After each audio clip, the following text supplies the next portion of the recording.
folks, welcome to Myers Metal Detectors, located in sunny Tampa, Florida, where we sell nothing but fun and adventures, treasure hunting gear, and anything you can imagine for metal detecting. Give us a call, 813-237-1939. Happy hunting and dig deeper. Live from sunny Florida, it's Treasure Talk. Hey folks, Hello. welcome to Treasure Talk. Yes, indeed. Yes, indeed. And Jeff, I'm pushing the button, so hopefully I won't kick myself. Uh-oh. Oh, You know what they say? Danger, danger, danger.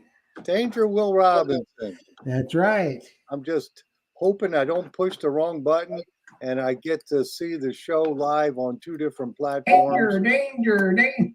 Danger, Will Robinson. Uh-oh. That's right. Let go here. Somebody's got I something. don't push the wrong.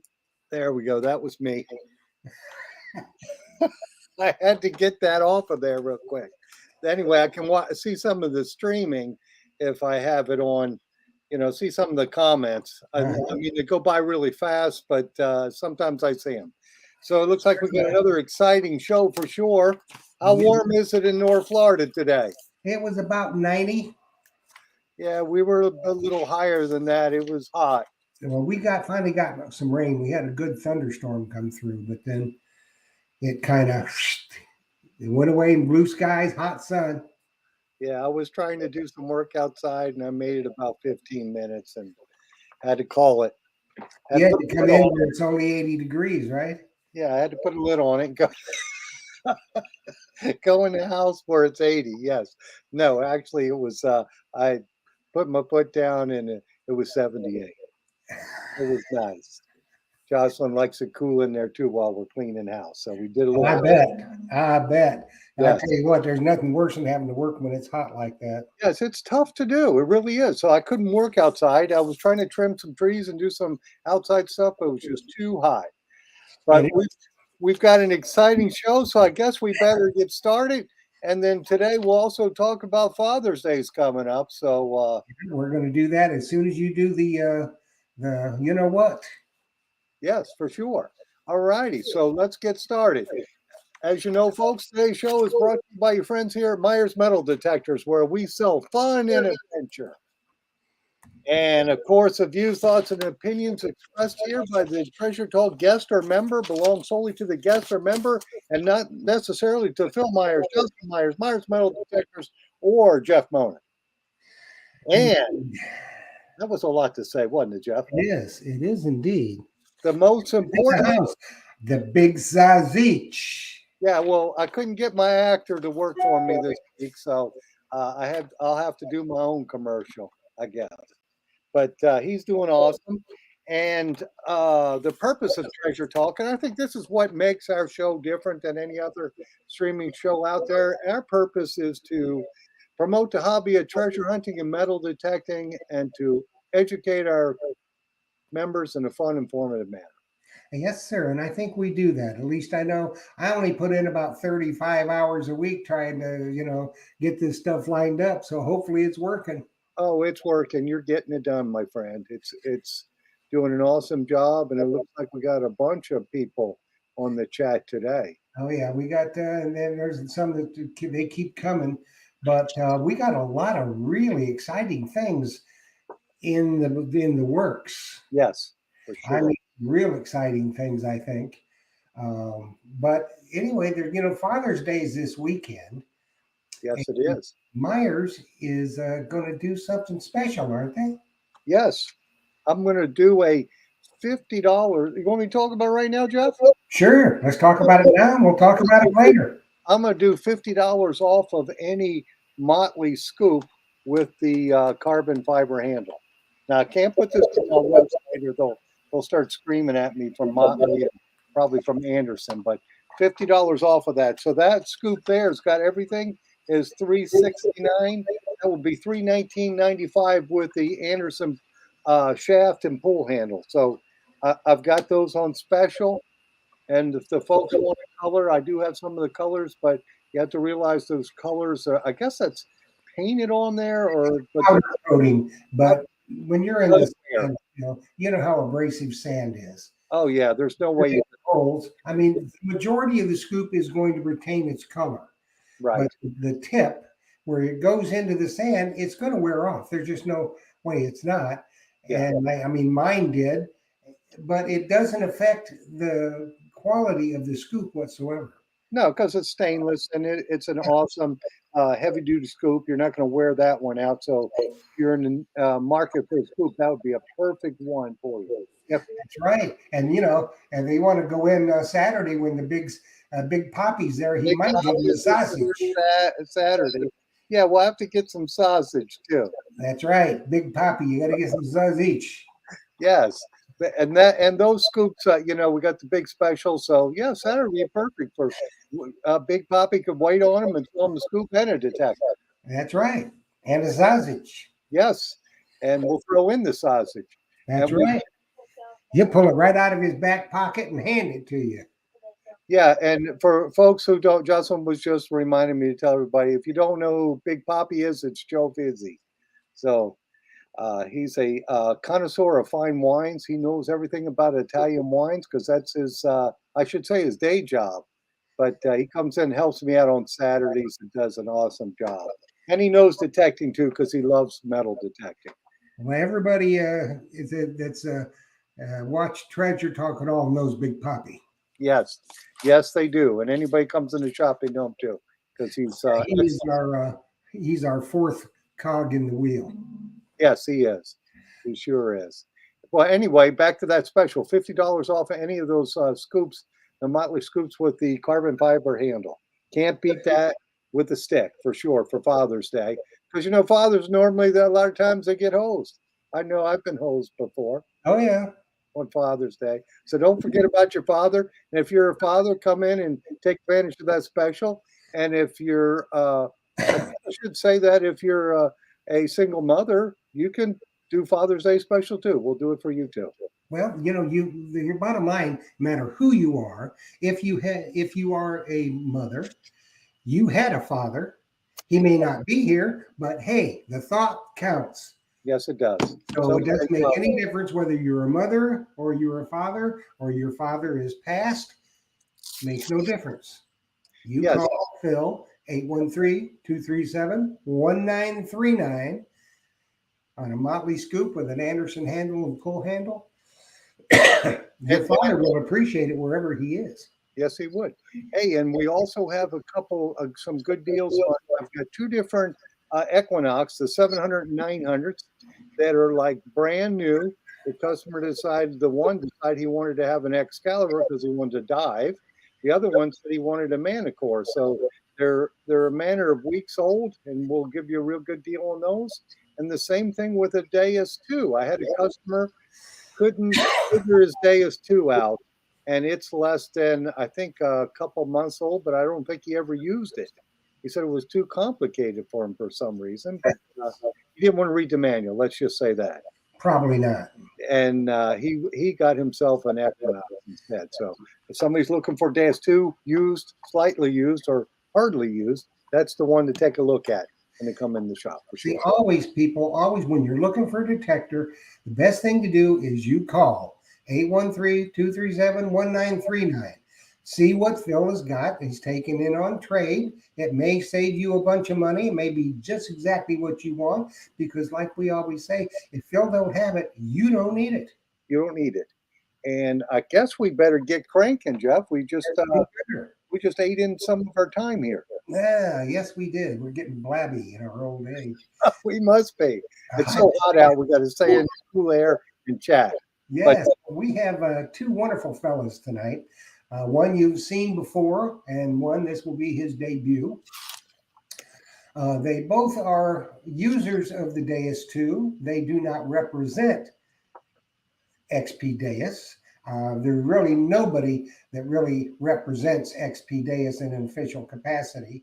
There's some out there that, go do things a little bit for XP Deus, but these two are probably the cream of the crop. So we're going to get to know them up close and personal tonight, more about them. We'll talk a little bit about the Deus too, some of the programs they use. We're going to discuss the update, which is a topic that's just a glowing out there. So who we're going to talk to tonight, Grant Hansen. You know Grant Hansen. Everybody loves Grant. He's a superb individual. And we're going to introduce you tonight. A lot of you may not know him, Cameron Macer. So let's bring him on and get after it. Here is Grant. Hi, Grant. Hey, how's it going? Good. Let's get Cameron on here before he falls asleep on us. Hey, Cameron. I just woke up. Sorry. Yeah. What's going on, guys? And Doing it's awesome good. to be here. Well, we're glad you're here with us. And real quick, Grant, you go first. Tell the folks what detector you're using now, where you're located, what's the temperature, and how long you've been detecting. So I use the Deus 2. I am in northern New Jersey. Temperature is anywhere from 45 to 83 degrees, depending on what time of day it is. It's still that time of year, but I love that kind of weather. I've been detecting now, I think 12 or 13 years or so, pretty consistently. Yeah. Okay, awesome. And let's take, while we're out at Grant, a little bit more about you. You're married, children, this kind of thing. And kind of what you do in your real life. Sure. Excuse me. Yep. Yeah, so married, just celebrated our 18th wedding anniversary last week. Thank you. And we've got an awesome 11-year-old daughter. She shows a little bit of an interest in detecting for about 5 minutes, and then, so maybe in the future still start joining me. I did work for the American Red Cross for 11 years in a variety of roles there, and recently took on a new role. I work with a company called Gusto.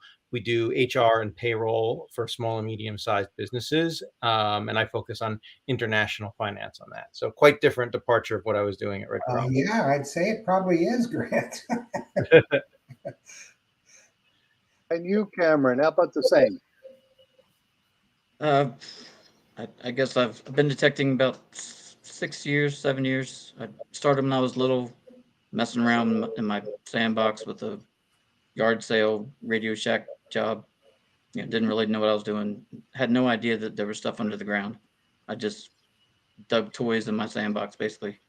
And I guess it wasn't until, like I said, 6, 7 years ago that I really got serious. And after watching Hoover Boys, videos like that, I said I want to do that. And always loved history, loved antiquities and stuff they find in Egypt. Looking through National Geographic magazines, stuff like that. So it's always piqued my interest, and it's a perfect hobby for me, I think. Oh, And yeah. you're using which detector? I started with like I said, something cheap. Worked my way through some Garrett detectors. Currently using a XP Deus 2. I love the original Deus. That's what got me with XP. And as soon as I switched to that, my finds just exploded. So some of my old hunted out sites that I'd given up on, I took the Deus there and just reawakened them. So it's a good machine, and I love it. So what do you do in real life? I'm a nuclear power plant operator. It's not too exciting. Is that why you glow? Yeah, I do glow when you turn off the lights. But So yeah, I just make sure the plant runs safely. We test the backup systems, and I'm just a plant operator. stressful job, though, isn't it, Cameron? It can be. I mean, it can be dangerous, but we train and practice, and we can't sharpen a pencil without being observed, and making sure we're doing the right things. And there's all these checks and balances built in, so it's dangerous, but we make it safe. So. Well, good. Now, are you a family man? No, no kids that I know of. I don't. Yeah, just me. Well, that's good too. So you That's said good too.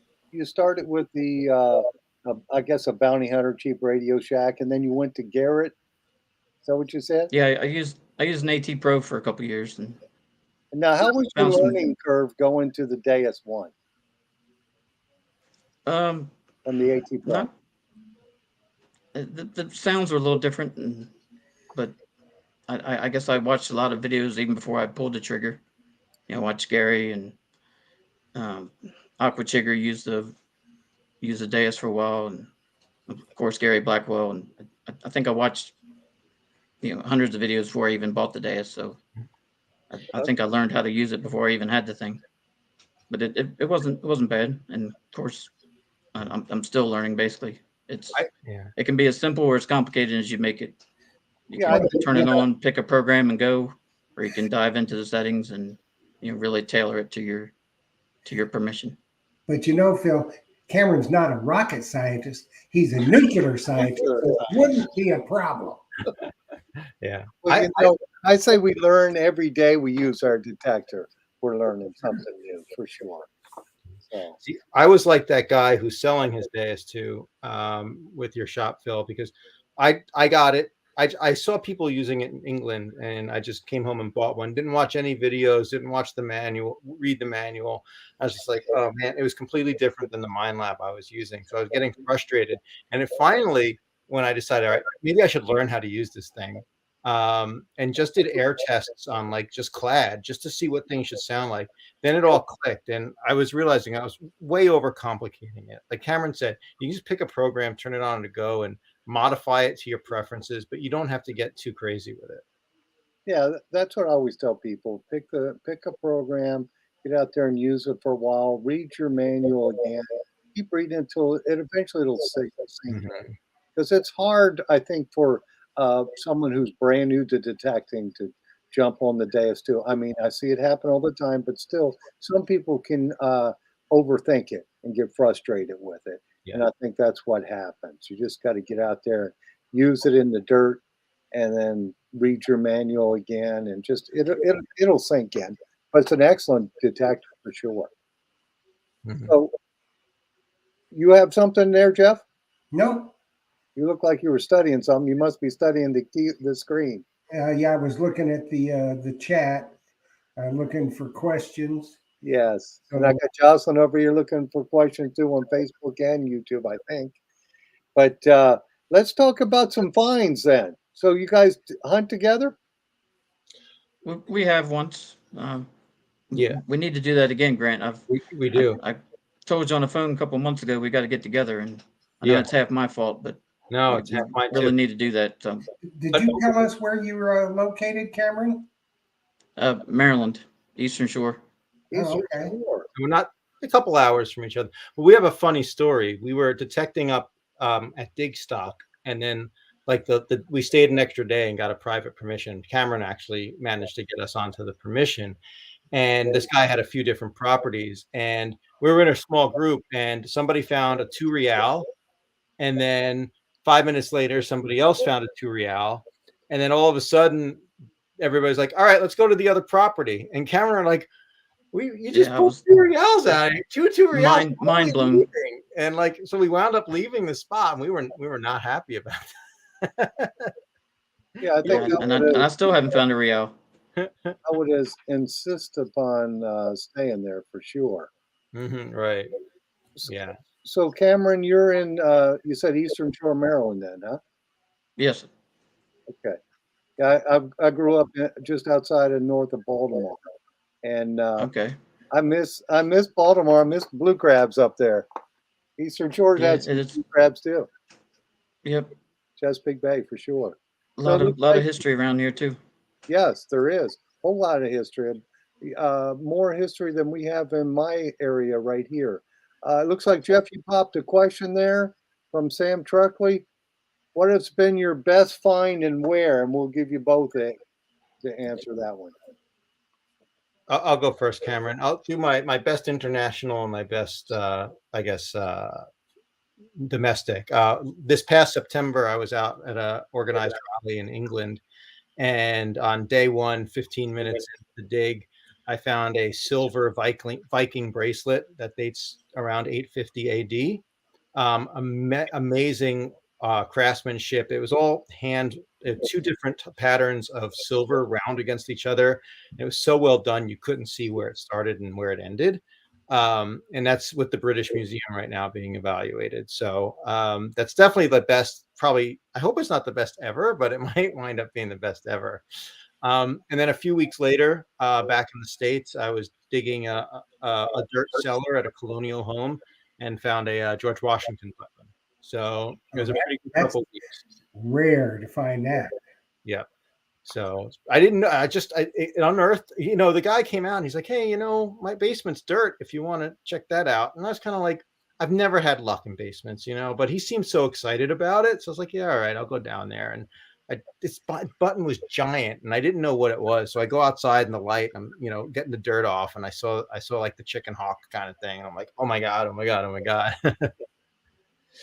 Yeah. Yeah, that's awesome. That would have been awesome. Yeah. And did we lose?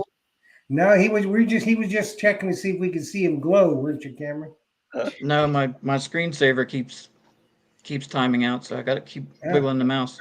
Well, you could have said you were trying to glow for us. That would have been Yeah.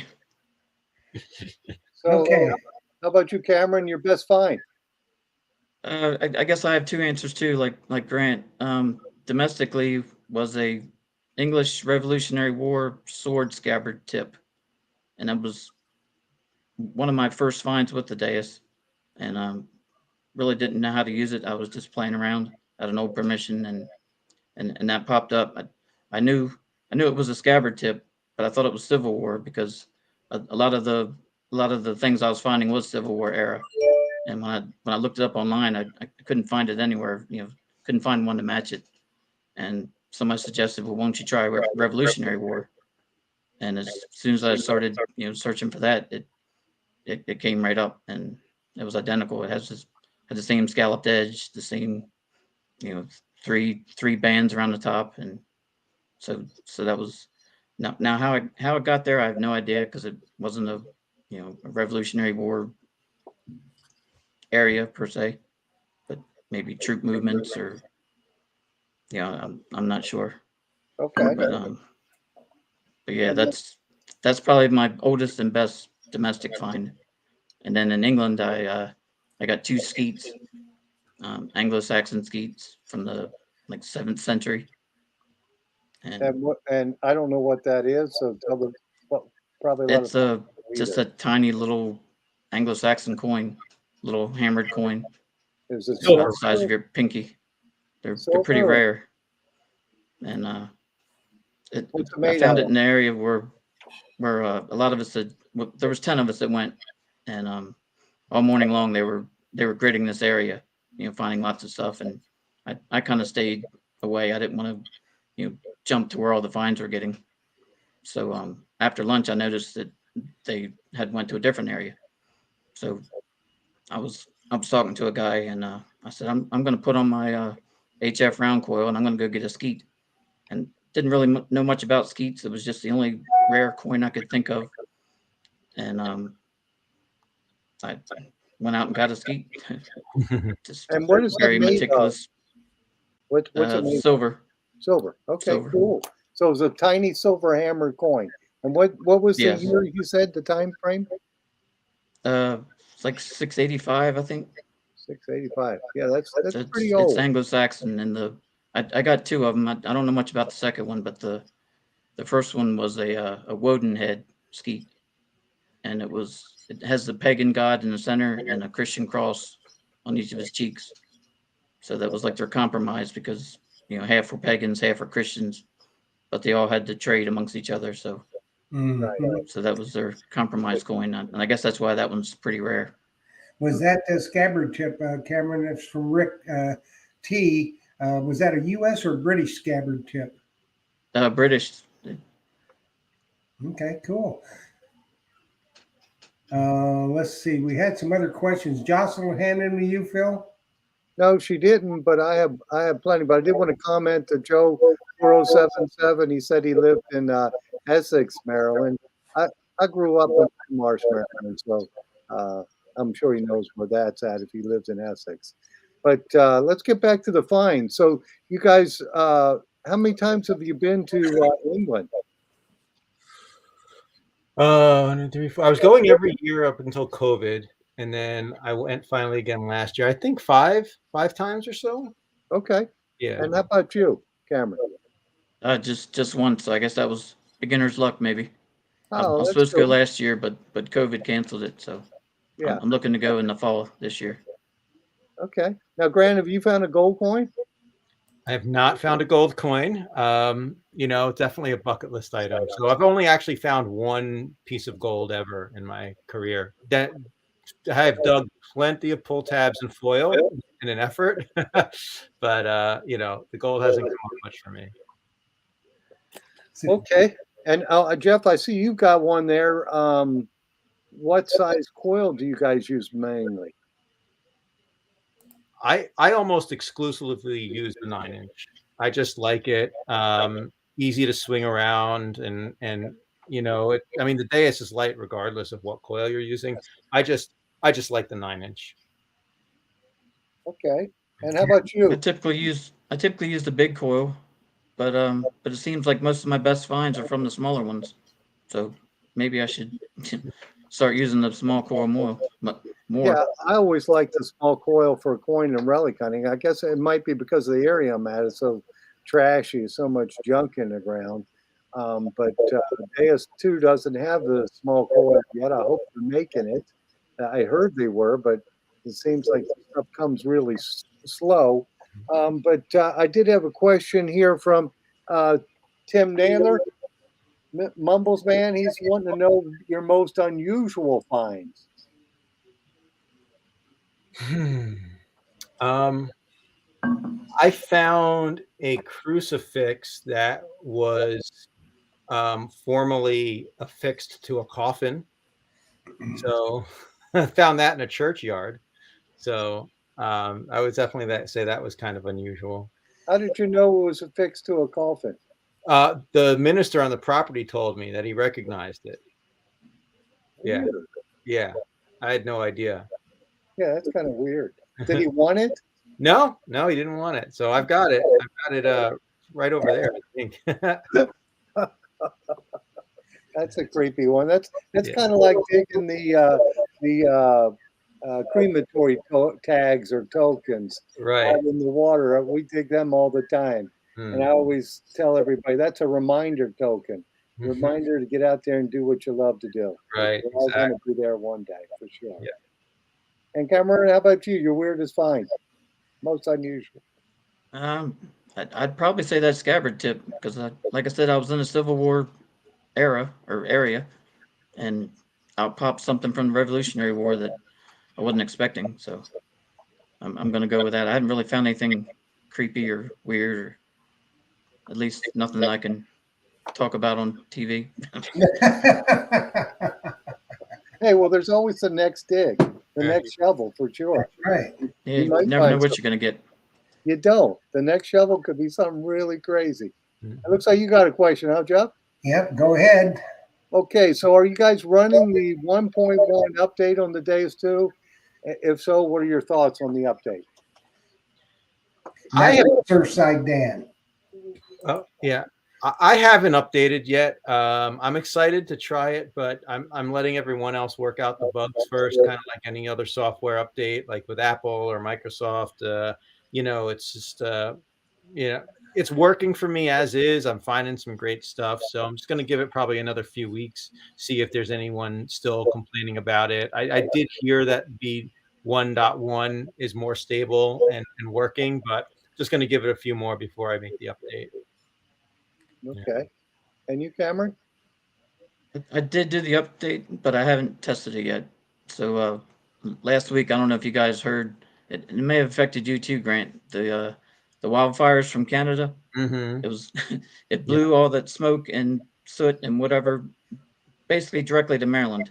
There was some kind of like wind pattern that it settled in Maryland and it wouldn't leave. So it was foggy. You couldn't go outside. Yeah. It was crazy. My throat was burning, eyes were burning. So Well, I had a few those days off, they and like I to had share. updated. I Yeah, had a few I days. saw that. I saw that on the news, and I thought, man, I wouldn't be out in that stuff. Hey, you lost all your books. I was going to comment on that library. I don't know what happened. Your green screen went away, son. Yeah, Yeah. from where, Glad Justin? it's not showing me in my underwear. All right, and I can't see it, Justin. Just tell me. Oh yeah, that's a good question. Who do you guys go with your England trips with? Um, I don't do any like group trips. I either go out solo and meet a friend of mine out there. I've got a couple friends, or my friend James flies out with me. We find some good like rallies just through word of mouth and friends who invite us to go to their club digs. So Oh, that's okay. generally what I do. Oh, okay. So you Yeah. just take the trip over there, meet up with friends or clubs, and Yep. just hunt there. Oh, Yeah. that's cool. Exactly. And how about you, Cameron? Do you do the same thing or? I have a friend that's in a I guess with a group of treasure hunters, and I get invited when somebody cancels or Oh, okay. whatever. So that's how I get in. But yeah, one of my friend belongs to a group that that goes all over the world basically, and England is one of their favorite spots. Okay. Yeah, So Good. I was lucky 2 years or 2019 to go when they needed to fill a spot. So well, hopefully I can go again. But that's how I get to go. we'll have a guest next week, Toddy Irving, Toddy's Digs in Scotland. Hmm. And he's going to be staying up late because he is in Scotland and he finds a lot of great stuff. So, and we'll be talking next week about how you can go on a trip with Toddy's Digs. Hmm. Cool. Okay. So then looks like Sam Truckley is asking, how about the best gold piece find? So, Okay. I've only got one, so it's my best. But I should have been wearing it right now. I was metal detecting in a horse farm. Just where pasture where they would go or in the rings, and I was finding a lot of like almost like at the end of the dog leash, the chains that they would clip on, or they'd use them for horses. Big. I found a lot of broken ones of those. So I found a mangled piece of metal and assumed that's what it was, and it went in my junk pouch and stayed in my junk pouch for about 2 weeks. Finally, I was cleaning out my junk pouch and I took this thing out and I said, this feels a little heavy. It feels heavier than it should. So I kind of wiped it off. I'm like, oh, wow, it's kind of like golden color. It's not the silver that I would expect from one of those clips. So I put it on my sink and it sat there for 2 weeks. And then I finally said, oh, maybe I'll test this thing for gold. And it tested for 14 karat gold, almost a full ounce. Just melted. Somebody must have melted down some jewelry or something and lost it. But I had it turned into a necklace. But yeah, it's a big chunk of 14 karat gold. Yeah. Never throw anything out until you're certain it's garbage. Ain't that the truth? yeah, for sure. Never throw anything out. I Yeah. always say that till you know it's trash. And how Right. about you, Cameron? I did find a gold coin once, a $1. I think it was 1851, something like that, and it was kind of special because it was on Christmas Day, and I just lost my father, and Christmas Day was it was kind of depressing, and so I just need to leave and clear my head, and I went detecting, and I don't want to get spiritual or whatever, but it may be coincidence, but I looked up and I said, help me, Dad, I'm not finding anything, and a couple signals later, maybe the next signal, I got a gold coin, and it Jeez. was in an area where I'd pounded to death, and that also wasn't expected. So It was him. Yeah. I would like to think that, but Well, could be a I coincidence. think it I'm too. not sure. But you said you made Right. an interesting observation there, Cameron. You said it had been pounded to death, the area where you were hunting, and a lot happens a lot. I know Phil will attest to this. People say, "Oh, I've pounded that and pounded it and pounded it," and they never, they say it's hunted out. No place is hunted out. If you look at how people have their detectors set up when they hunt, they've got all kinds of stuff notched out. So I don't want to dig any pull tabs, so I'm going to notch all this stuff out, and they notch out a lot of gold, and I don't want foil. The bottom line is, if you're going to find the good stuff, you're going to dig pull tabs and you're going to dig foil. Yeah, and that took me a while to get used to, because I would notch out bottle caps, and and I'm not finding anything. And I went relic hunting in Virginia one time, and the guy was the guys with the guy I was with was finding bullets galore, and I hadn't found one yet. He's like, "What are you doing wrong?" I was like, "I don't know. Let me put one down. Let me weigh my coil over it," and I had notched it out because it was like a 60 to 65. I had notched out on the AT Pro, which was pull tabs and stuff back home, but I was I was missing out on all the bullets. But Yeah. I learned the hard way. After that, I started finding them when I got rid of my notch. So Yeah, cool. So, Philip, we've had a lot of people join us since the beginning of the show. So, why don't you go over again the Myers Father's Day specials? Oh yeah, we've got the Motley scoop. You want the one with the carbon fiber handle? We're doing $50 off of that. And that is an awesome scoop for beach hunting and that carbon fiber handle because the Motley is pretty beefy. So you want the carbon fiber handle. They make a steel handle, but that makes that scoop a little bit heavy. And I have, just so you guys know, I have the Anderson pull handle on it, 369, so it'll be 319.95. Or if you didn't want that Anderson handle on it, it would be $40 cheaper. I have them in chrome and a few different colors. So if you want a good Father's Day gift, that would be it, guys or gals. And also, I have some used gear too that we could do. I've got slightly used Equinox 900, a 700, and a Deus too. So all three of those are available at a really good discounted price for sure. Trust me, people, get it with the Anderson pull handle. You won't be sorry you did. That is nice. That's a nice. Did you guys do any beach hunting? I do a little bit. You'd think I do more living right near the coast, but I I prefer relics and old coins, not dimes and ketchup packets. That seems to Well, be all I find is those darn ketchup packets sound so good. oh, But they do. no, I'm not much of a beach hunter. Well, this Anderson pull handle, Jeff and I had told Anderson to come up with a better pull handle that was available at the time, and they came out with this, and it's just one heck of a nice handle for their scoops because it just gives you more strength there pulling it out of that wet sand. But yeah, Cameron, I would thought you'd go over to Ocean City and hit those beaches. No, like I said, a lot of my friends do when our permissions are full of crops. But I've been a few times. I'm just not it's fun, but I'd rather get the old stuff. Yeah, I say the old stuff is the cool stuff. Mm. You got to admit it's a lot cooler digging out a Yeah. 100-year-old coin or 200-year-old coin if you're lucky in my area.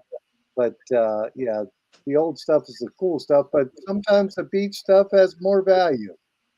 Oh yeah, if I was down, in Florida on the Treasure Coast, I'd be there every day. Yeah, like Terry Shannon, he's there every day when he's down here. Yes. Is he going back up, Jeff? Yeah, he's back in Minnesota. He and Fred Banke will be with us in July. Awesome. Yeah, they hunt. Fred Banke, he's down here year round though, right?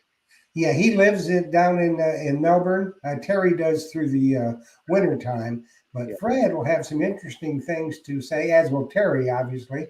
But Fred just got back from Japan. He was detecting in Japan, Oh, neat. so lots of good stuff happening. Yeah, for sure. There's a lot of really cool stuff coming up, I hope. I'm working very hard to get some real top flight guests, stuff that we've never discussed before, You guys. and it's going to be fun. Yeah, so Grant, how about you for beach hunting? I go about once a year, and it's like because I'm down there on a family vacation. I would like to do it a little bit more. With the New Jersey beaches, they're all pretty sanded in, and all there's like they get pounded a lot, right? So I find most of my luck around the towel line versus trying the wet sand, just because, like I said, it's all sanded in and everything's soft. But the towel line, um, that has produced the most stuff for me. Silver jewelry. I found two wedding bands that I thought were gold, but it was like dark out, so I couldn't really see, but they were actually tungsten. I was just like, oh, come on.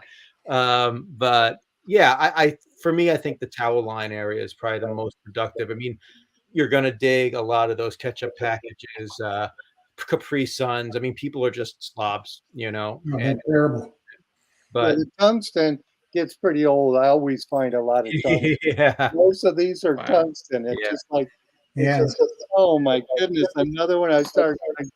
but out you there know with what? tungsten. If you're gonna wear something to the beach, that's what you wear to the beach. Last year I was down there with my wife, and she's wearing her grandfather's gold military ring. I was like, "What are you doing? Take take that off, put it in a bag. Like you don't wear that to the beach." No, you don't. And I always tell folks, I say, hey, if you've got nice jewelry, make sure you get your name Yeah, and a date or something in there so that if you lose it, you got a good chance of getting it back. right. Because a lot Agreed. of treasure hunters will try to find the owner looking for a reward or even not just to give it back. Yeah. But it's cool. So where do you go when you go? What beach do you go to, Grant?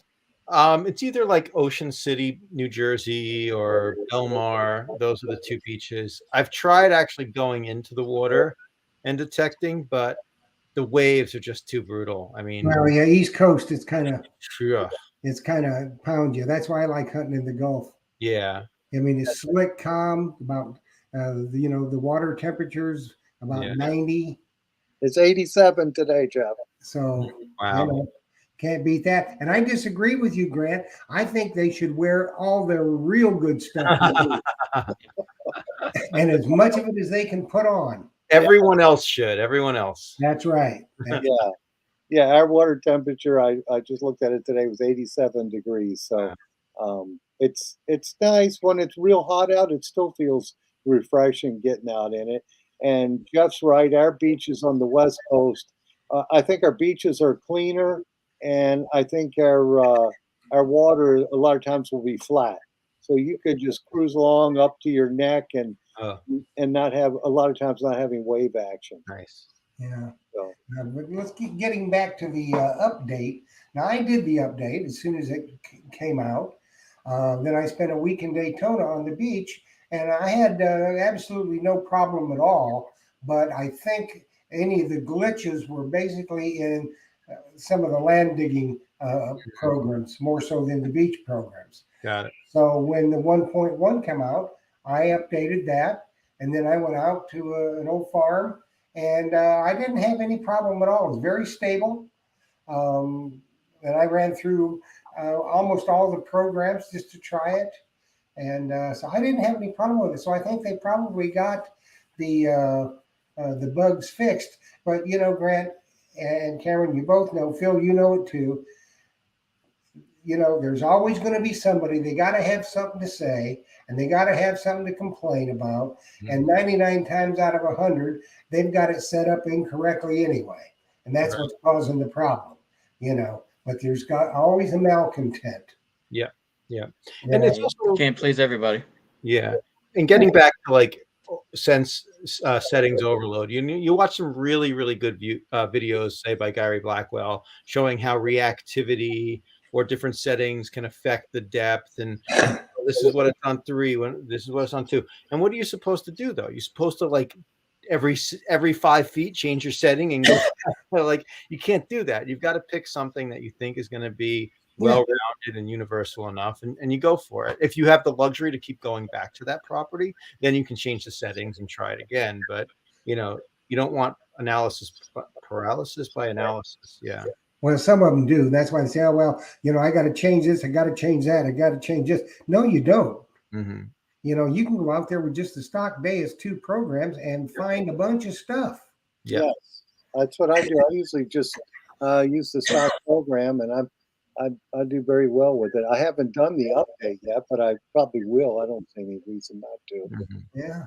So, Grant, let's go, and then Cameron, let's go over. You use a custom program, I'm sure. Yeah. Just and if you really are not comfortable divulging, that's fine. But let's just talk about it a little bit. Sure. I mean, I'm embarrassed to say that it's not like super customized. It's really based off the sensitive full tones. which is essentially the hot program on the Deus One. So the full tones is equivalent to hot. I modify reactivity based on the conditions I'm at. I think I dropped the audio volume down to 3. That just gives me a little bit more of an indication of whether something is, deeper or smaller. It's got different audio volume to that. I think the set discrimination is 0, and I drop that down all the way down to minus 8.6, and I also bump sensitivity up to like 97 or 98. And generally, I don't have any problems with that. If I'm getting interference, I'll mess around with the discrimination or the sensitivity. But yeah, and the only other thing I change is I like the XY screen, so I change it to the XY screen. So it's really all setting it to your preference and how you want it to work. That's right. How about you, Cameron? I pretty much set mine up similar to Grant. I don't know if you guys saw my Reaper program for the Deus One. That's kind of how I like to hunt. I don't like to hear all the iron and the machine gun sounds. I just like peace and quiet, and just give me those high tones. So that's what the Reaper program's all about. And I've kind of set my Deus 2 up in the same way. I like to use notch instead of disc.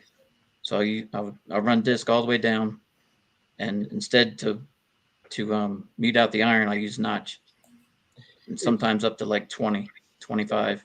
Okay. And I turn iron volume off. I know a lot of people don't like that, but that's how I like to hunt. I like the peace and quiet. That's why you customize it to your own preference. Yeah, I like to hear all the iron. That gives me an indication of how I should swing and how I should have my settings. Like if I'm hearing a lot of iron, I'll get my reactivity up to 4 or 5. I'll overlap my swings a little bit more, maybe make the swings a little bit smaller. But I hear you, man. If it's like a machine gun going in, sometimes you just need to step back and take from it. Sometimes I can't process all the sounds. So yeah, the way I have it set up, you can still tell when you're in iron, but you just don't get every. Yeah. It kind of mutes like half of it or something. You get like a little scratch, but most of it's muted out, and that's how I prefer to hunt. Yeah. For sure. So it looks like Jeff's getting ready to do the drawing, huh? Yeah. You want to tell us what we got there, Philip? I think it's the book and the towel, right? And whatever else I can. Well, you'll find the Myers swag. Yeah, I'll be find a bunch of good stuff in the envelope for sure. But I did want to comment on Ricky T. It looks like he was hogging all the fines on the beach if he got 3 gold and 1 chunky silver. That's right. And now I told him, you know what I told him, Phil? What? He's now closed. Yeah, so we got to throw him off the channel now because he's hogging the fines. That's So right. what detector was he using on that? Do you know, Jeff? I think he might have been using his Excalibur. What about it, Rick? Excalibur Deus. Yeah, so he was hunting, I'm sure, in the Gulf of Mexico. Yeah. It's just right for tourists and for a lot of fines now. I know where he was at. It's the same place I'm going to be at in September. Yeah, he shouldn't have been hunting there, Jeff, because you're going there. I know. I know. He'll pay. Yes. So do we have a name, a winner? Yeah, but you got to tell us, you got it to show. Yeah, just hold 1 second. So as we are giving away tonight a Myers swag pack, as normal, you have to be a member of either Treasure Talk Facebook or Treasure Talk YouTube. If you're not a member of Treasure Talk YouTube, very easy to do. You must hit the subscribe button, then mash that little bell, ask for all notifications, and send me an email at treasuretalkshow@gmail.com, letting me know that you are a new subscriber and you have asked for notifications. That way I can go and make sure that everything is working as it should. Then on any video that I upload with our giveaway, you just put in the phrase that I tell you to put in. And sometime during the show, when we draw the name, I get all the names from Facebook and YouTube. I put them in my random name picker, and I pick the name and some alternates. And once your name is called, and only if your name is called, you'll have 3 minutes to text me at my phone number, which is down there, with your name, and you are here. So we have a winner for the wonderful Myers swag pack. And it's, trust me, one of these towels, they are coveted worldwide. I want to tell you. And then also they get this really cool book. That's a cool book. And that is US, it's $29.95 for that book. That's Liberty Seated Silver Coins, put out by Redbook. And that is just an awesome book. So they're going to get that. Yeah. Plus that. And whatever else I can put in the envelope. Yeah, he'll find some stuff. You know, if you wait till Saturday, there might be a Zazich in it. I don't know. Anyways, so get ready and text me. Dirty Paws Detecting, you have won the awesome Myers swag pack and possibly a Zazich from Big Poppy. You got 3 minutes. The Myers towel is worth the price of admission. That's right. That is coveted. I'm telling you. Keep your hands clean when you're digging in the dirt. Yes, for sure. All right. So hopefully we got a winner on there tonight. Well, I hope so. Can I claim him if nobody does? You can try. I'll take some of that Myers swag.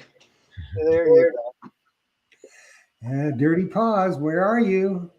Well, anyway, let's get back to chatting. So what is your now you already told about the scabbard, but what other type of Revolutionary War stuff have you guys found? I've probably had more of an opportunity in New Jersey than Cameron has, but I found a 7th Regiment pewter button and also a crossbelt plate. It's kind of an oval piece that would go, down diagonal across the chest. I also found a musket guard, and what's notable about that is I was on a property that's been documented of George Washington's base camp up in New Jersey. And, Here's some information. Oops. And I was finding nothing, and I was like, oh man, it says it on this early 1800s map that George Washington's camp was here. And then, so I found the piece of the musket. So that was pretty cool. Well, cool. So they want to know if they're going to get one of the coveted Myers calendars as well. So that was Jocelyn just went out and got me one, so I could show that. Yeah, I still got a few left. So and we have our winner, Dirty Paws Detecting. All righty. So I think that's Mike Mayo. Is it? I think so. Dirty Paws. Yep, that's Mike and Trish. Yes. Oh, so they could even stop in the shop and get it and get a size. Yes, they could stop in on Saturday, or I'll be here tomorrow, Wednesday, Friday, and Saturday. So whatever you want to do, Dirty Paws, if you want to stop in, all the better. If you want it mailed, give me your address. Yes. We're members of the Central Detecting Club here in Tampa. Are you guys members of detecting clubs? I am not. No.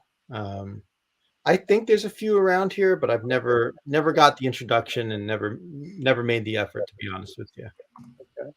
Yeah. How about you, Cameron? I belong to the Shore Seekers. They're out of Salisbury, Maryland. Oh, okay. It's a Shore Seeker Artifact and Recovery Club. But I'm always working, so I never get to go to the meetings or the hunts. So, bummer. It's pretty good time when I am available. Okay, cool. Yeah, our club is pretty active here. We have a lot of retired folks, and we have I think a little over 60, 65 members, and maybe 30 of them go to a club meeting. And we're always looking for properties to hunt as a group, but that's getting to be a hard thing to do. Mm-hmm. But we're working. For sure. Yeah, it's really hard. It is. It's a hard thing to get a group to be able to go out and do something. Yeah. So, my advice for anyone who wants to do a club dig or like a organized dig, especially in the United States, is go with the expectation of having fun and meeting people, but don't go with the expectation that you're going to find something amazing, right? Because you figure you got 300 or 400 people on this field, and over the weekend you're seeing people post finds, and maybe there's like 5, 10 really good finds. So if I go to those, I go because I want to be social and meet people. I'm not going with any expectation that I'm going to find something spectacular. Yeah. And then you also, at those hunts, most of the time, the big ones, you'll have the detector manufacturers there, Yeah. and you can pick their brains and ask them about their products. Yeah. What you like, tell them what you like and what you don't like, because that's how they hear and how they know what to make, for sure. I like going to those organized hunts so I can hang out with Grant. That's all. That's the reason I go. It's not about the finds. It's hanging with Grant. Yeah, it's about the people you meet along the journey, because a lot of times the treasure is actually the people you meet, for sure. Yeah. That's right.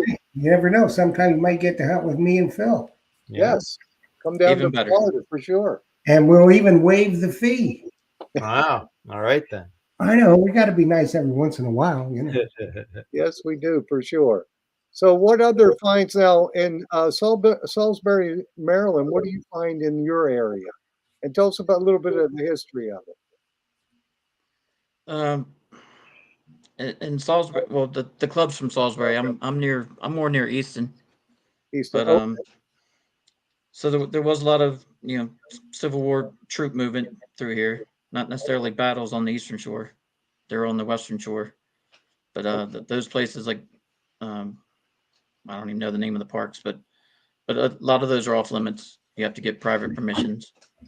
But on the Eastern Shore, it's just I guess troop movements in and out, and they drop stuff, and I've found artillery buttons, dragoon buttons, cavalry buttons, stuff like that. Not a lot of bullets, just mostly buttons. I don't know what they were, if they accidentally dropped them or if they had a pocket full of them or throwing them out. I'm not sure how they got there, but that's I just think that's all I find. the clothing and the thread button is good then, because we Yeah, find so many buttons. It's just you wonder and how they lose so and many. maybe the guy that would fix all the uniforms for everybody had a pocket full of them and he dropped them, or Yeah, yeah, for sure. who knows how they got there. Yes. And Grant, in your area, the history of your area. Yeah, we saw a lot of Revolutionary War activity here. Washington's retreat route goes like right up the street from me, all the way down and down to Pennsylvania. So we have a lot of, plenty of standing colonial homes, like dating to the mid to late 1700s. So that's generally what I hunt mostly, is those old home sites. If I want to go on a farm field, I usually have to drive an hour north or an hour south to get to them. But the farm fields, it's a nice mix between a junky home site and a quiet field. So I have that opportunity. Usually, like the common finds are like, King George coppers. Usually they're all worn to death, so you can't really identify exactly which one it is. I prefer to find large cents over those. For whatever reason. Silvers, we do get reals up here, a bunch of half reals. I found my first 2 real a few weeks ago, and a couple seeded silver, but most seeded silver, man, those are few and far between. I have found more reals than I found seeded, and I'm just, maybe people hung on a little bit more, but we get the run of the mill. Most common finds are probably like mid 19th century flat buttons, right?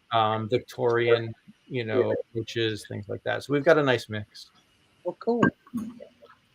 Well, Jeff, it looks like we're getting to that time, aren't we, buddy? We are indeed. We got about 25 seconds left. So, geez, I better say thank you for sure. That's well, thank right. you, Grant and Kim, for coming on here and talking treasure with us and talking about the XP Deus 2 and also your hunting and all your finds. That's cool. Our goal is to educate our members, and I think we've done that tonight for sure. So thank you, guys, and thank you, Jeff, and thank you, Jocelyn, for being in the background helping me. So Thank you for having me. This has been great. Yeah, my pleasure. Thank you so much. It's wonderful. Well, we always enjoy spending time with you, Grant, and now Cameron. It's been a real pleasure. I think that people enjoyed finding out how you guys go about things in different parts of the country, because it is different everywhere in the country for is. everybody in their hunting aspect of it. Everybody, likes to hunt a certain way, and that's what makes this hobby such a fun hobby and so unique to each individual.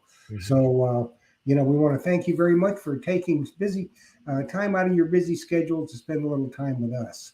So next week, we're going to have Toddy Irvin from Toddy's Digs. And you have to listen closely because he speaks with a slight brogue. So he's going to be here, and he runs hunts in Scotland, some very successful hunts. And we'll be talking to Toddy about how you can get set up with Toddy, you and your partners or whatever you want. And it's going to be a really fun time. So join us next week, 7 p.m. Eastern Standard Time with Toddy's Digs. Bill, thank you, my brother. Jocelyn, thank you. Grant, Cameron, thanks so much. Everybody, thanks for joining us. Happy hunting and dig deeper. Dig deeper for sure. See you guys. Thanks.